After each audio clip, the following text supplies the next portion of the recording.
Okay, now we move towards question number 12। अब इसका scenario इस तरह से आ सकता है कि एक पेशेंट आया था हमारे पास, उसकी हम आरसीटी कर रहे थे, सेकंड विजिट था उसका मोस्ट प्रोबेबली, तो उसकी हमने क्लीनिंग एंड शेपिंग की है, सारा एपिकल फ्लेयर वगैरह हमने सारा किया है स्टेप बैक टेक्निक से। तो पेशेंट चला गया, उसके बाद हमने देखा है कि फ़ाइल टूट गई है, ठीक है। अब हम लोगों ने जब नेक्स्ट विजिट है तो हम लोगों ने क्या प्रिपरेशंस करनी है उसकी फ़ाइल को निकालने के लिए, ठीक है। ब्रोकन फाइल है, कोई भी तरह का सिनेरियो वो बना सकता है, उसी वक्त पता चल सकता है फ़ाइल टूट गई तो कैसे निकालनी है या नेक्स्ट विजिट में, ठीक है। अब रिट्रीव कैसे करनी है हमने फ़ाइल रिट्रीव करने के बहुत से मेथड्स हैं। हम अल्ट्रासोनिक इंस्ट्रूमेंट यूज़ कर सकते हैं, ठीक है, अल्ट्रासोनिक इंस्ट्रूमेंट यूज़ कर सकते हैं, ठीक है। हम एंडोडोंटिक माइक्रो फोर्सेप यूज़ करते हैं, एंडोडोंटिक माइक्रो फोर्सेप यूज़ करते हैं, ठीक है। इसमें क्या होता है एंडोडोंटिक माइक्रो फोर्सेप में कि ये इसके आगे एक क्लैंप लगा होता है, ठीक है, जो कि फाइल फ्रेगमेंट को पकड़ लेता है, मैकेनिकल लॉक के थ्रू ना उसको कैच कर लेता है और उसको बाहर ले आता है, ठीक है। और उसके बाद हम सर्जरी कर सकते हैं, सर्जरी के थ्रू निकाल सकते हैं, या एक आती है हमारे पास मेसरान किट, उसके थ्रू निकाल सकते हैं। अब एग्जामिनर और जो इंटरव्यूअर हमारे से बस ये पूछा जाता है कि हमें इस किट का पता है कि नहीं पता, क्योंकि ये सबसे रिलायबल टेक्निक होती है और इससे हमारा सक्सेस रेट भी इसका अच्छा है, ठीक है। अल्ट्रासोनिक इंस्ट्रूमेंट यूज़ कर सकते हैं, एनाटॉमिक माइक्रो फोर्सेप्स यूज़ कर सकते हैं, सर्जरी के थ्रू निकाल सकते हैं, मेसरान किट के थ्रू निकाल सकते हैं। अब मेसरान किट का थोड़ा सा हमें ओवरव्यू भी दे देती हूँ, उसका पता होना चाहिए। मेसरान किट में क्या होता है कि इसमें हम लोग एक तो किट के अंदर बर्स होते हैं, वो किट पूरी यूज़ करते हैं, उसके साथ हम लोग क्राउन कटिंग इंस्ट्रूमेंट यूज़ करते हैं, ठीक है, क्राउन कटिंग इंस्ट्रूमेंट यूज़ करते हैं। हम जीडी ड्रिल यूज़ करते हैं, जीडी ड्रिल यूज़ करते हैं, slow speed contra angled hand piece use करते हैं, ठीक है, और मेसरान किट यूज़ करते हैं, ठीक है। ये सारी चीज़ें हम लोगों ने यूज़ करनी है। अब मेसरान किट का क्या मैकेनिज्म है, ये कैसे काम करती है, इसमें क्या होता है कि हम जीडी ड्रिल लेते हैं, ठीक है, सपोज जैसे द 2 जीडी ड्रिल लेते हैं, उसमें हम कॉर्नल फ्लेयरिंग करते हैं आहिस्ता आहिस्ता, ठीक है, जीडी ड्रिल के साथ, ठीक है। हम लोगों ने सबसे पहले जीडी ड्रिल के साथ क्या करना है, कॉर्नल फ्लेयरिंग करनी है, ठीक है। कॉर्नल फ्लेयरिंग करने के बाद हम लोगों ने एक प्लेटफॉर्म बनाना है फ्रैक्चर्ड सरफेस तक, फ्रैक्चर्ड इंस्ट्रूमेंट जहाँ पड़ा हुआ है वहाँ तक हमने एक प्लेटफॉर्म बनाना है, लाइक हमने एक एक्सेस मेंटेन करनी है, ठीक है, ताकि हमारा इंस्ट्रूमेंट वहाँ तक चला जाए। पहले कॉर्नल फ्लेयरिंग की है, फिर हम लोगों ने वहाँ पे एक प्लेटफॉर्म बनाना है till the fractured instrument with Masseran kit, ठीक है। हम लोगों ने एक प्लेटफॉर्म बना लेना है, ठीक है, वो हम लोगों ने बर के साथ बनाना है, ठीक है। उसके बाद हम लोगों ने क्या यूज़ करना है, माइक्रो ट्रीपैन एक चीज़ होती है, ये हमने यूज़ करनी है, उससे हम डेंटिन को कट करते हैं around the fragment, we have to cut the dentin around the fragment, ठीक है। जीडी ड्रिल यूज़ की, इससे हम लोगों ने प्लेटफॉर्म बनाया, बर से माइक्रो ट्रीपैन से हम लोगों ने जाना है जहाँ तक इंस्ट्रूमेंट टूटा है वहाँ तक जाने, फिर उसके अराउंड जो डेंटिन है हमने वो रिमूव करनी है। वो रिमूव करने के बाद हम लोगों ने एक्सट्रैक्टर डालना है, ये भी इस किट के अंदर होता है, हमने एक्सट्रैक्टर डालने रूट कैनाल के अंदर और वो जाके ग्रिप कर लेगा और रिमूव कर देगा फ्रेगमेंट को, ठीक है। इस तरह से सारा मेसरान किट वर्क करती है, ठीक है। हमें सारे इनके पता होना चाहिए कि हम कैसे कैसे रिट्रीव करते हैं। अल्ट्रासोनिक इंस्ट्रूमेंट यूज़ कर सकते हैं, एंडोडोंटिक माइक्रो फोर्सेप यूज़ कर सकते हैं, सर्जरी के थ्रू निकाल सकते हैं, मेसरान किट के थ्रू निकाल सकते हैं, तो ज़्यादा अच्छा रेट मेसरान किट का ही है, ठीक है। Next question is 20-year-old lady है, 20-year-old lady है, the complaint of sensitivity to many teeth,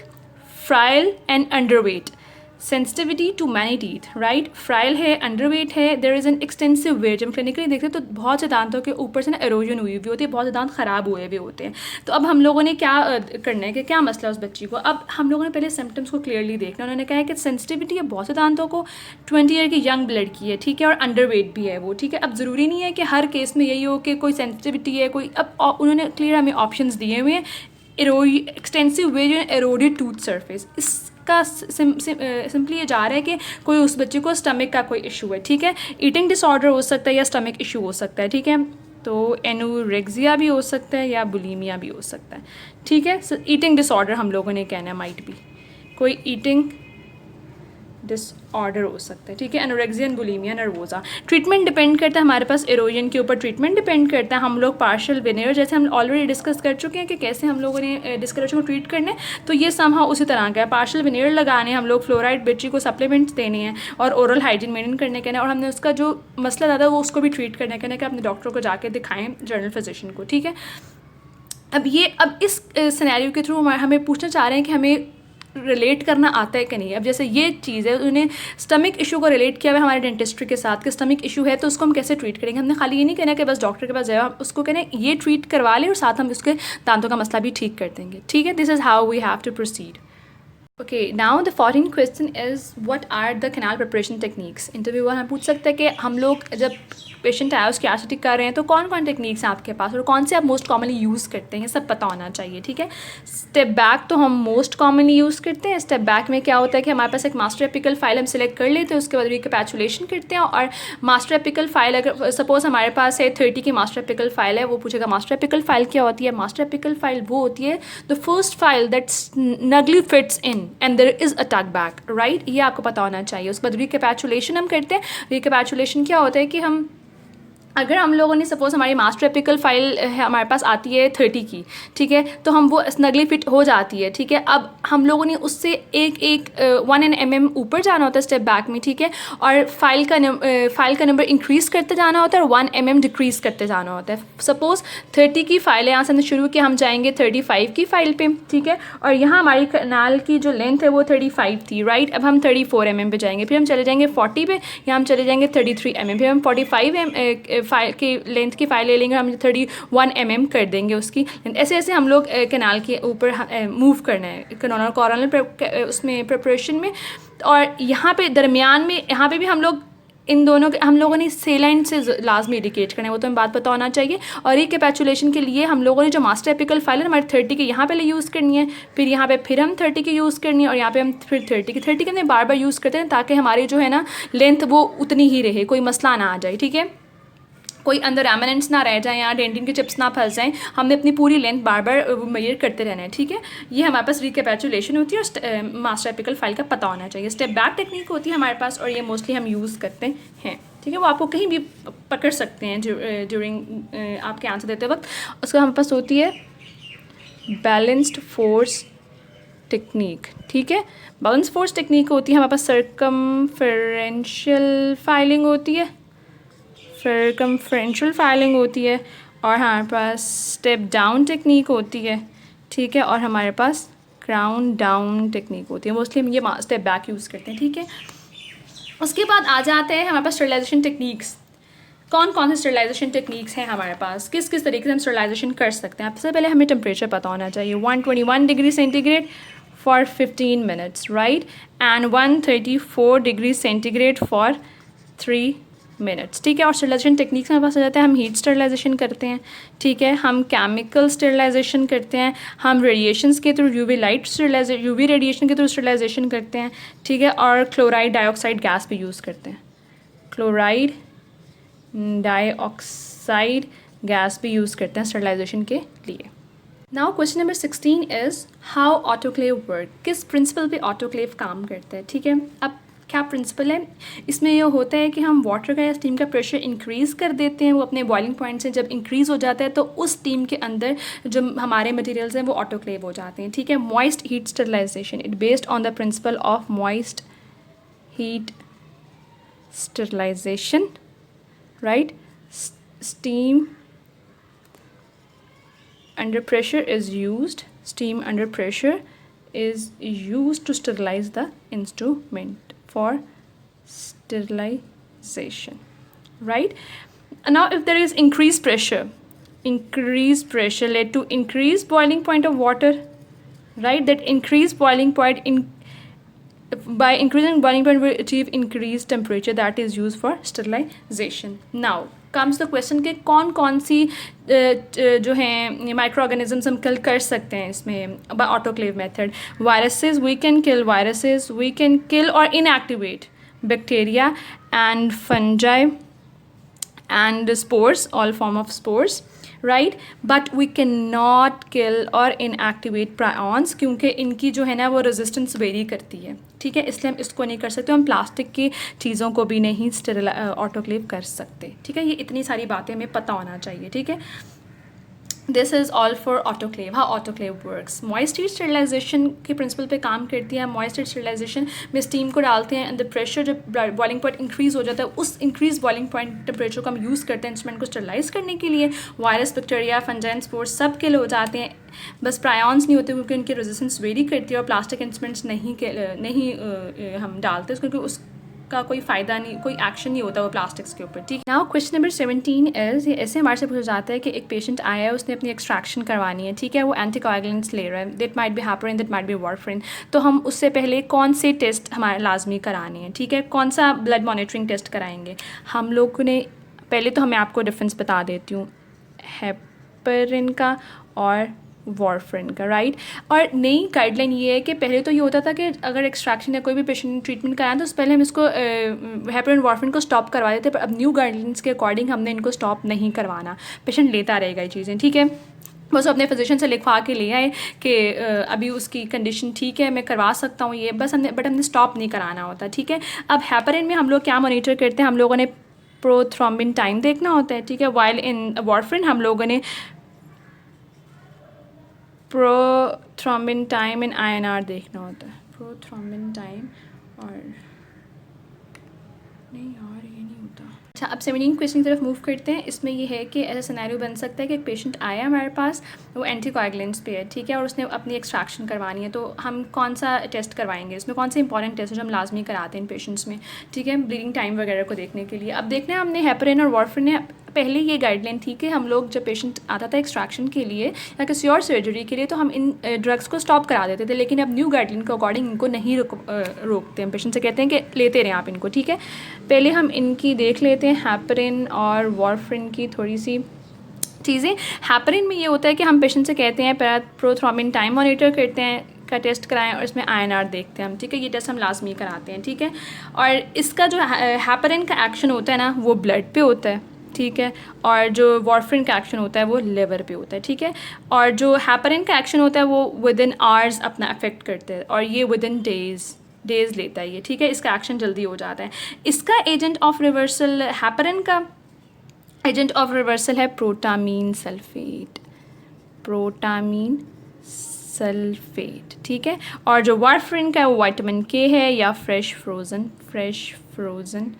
plasma है। ठीक है, ये इसमें हम PTT मॉनिटर करते हैं, इसमें हम INR मॉनिटर करते हैं। ये बात आपको अच्छी तरह से पता होना चाहिए। ठीक है, दोनों एंटीकोएगुलेंट्स हैं। ठीक है, और ये इम्पेयर करते हैं सिंथेसिस ऑफ विटामिन K। ठीक है, और ये थ्रोम्बिन की एक्टिविटी को लोअर करते हैं। Thrombin lower the activity of thrombin and factor 10A, इनकी एक्टिविटी को कम करते हैं। और जो उनसे ये वाले हैं ये इम्पेयर करते हैं विटामिन K की सिंथेसिस को, इसलिए इसके एजेंट ऑफ विटामिन K है। सिंथेसिस को इफेक्ट होता है क्लॉटिंग फैक्टर 2, 9, 7 और 10 पे। ठीक है, ये बात इतनी सी पता होना चाहिए। बस हम टेस्ट जो कराने में PTT कराते हैं, इसमें INR कराते हैं। ठीक है, और अब न्यू गाइडलाइंस के अकॉर्डिंग हमने इनको स्टॉप नहीं करवाना। ठीक है, ये बात याद रखनी है। अगला बस क्वेश्चन आ जाता है common trauma of permanent and deciduous tooth. ठीक है, जब ये भी बहुत कॉमन क्वेश्चन है या क्लिनिकल, जो अक्सर बच्चे ऐसे हैं कि जो नई क्लिनिकल प्रैक्टिस कर रहे हैं, तो ये ऑल्दो बहुत कॉमन क्वेश्चंस हैं और हमारी जो डेली रूटीन में आते हैं पेशेंट्स ऐसे, पर उन बच्चों के लिए जो लोग नई क्लिनिकल प्रैक्टिस कर रहे हैं, सिर्फ मैंने उनके लिए थोड़ा ज़्यादा है फोकस करके बनाया। हर छोटी छोटी चीज़ को मैंने इस वीडियो में डाला है। ठीक है, अब ये होता है कि मोस्टली परमानेंट टूथ कौन से ट्रॉमा से गुजरते हैं और डिसिडुअस टूथ। ये बात आपने याद रखनी है कि जो परमानेंट टूथ है ना वो मोस्टली पेशेंट्स आते हैं विद लक्सेशन। ठीक है, लेटरल लक्सेशन। ठीक है, और डिसिडुअस में क्या होता है? There is a intrusion. ठीक है, ये छोटा सा एक बात है जो आपने याद रखनी है।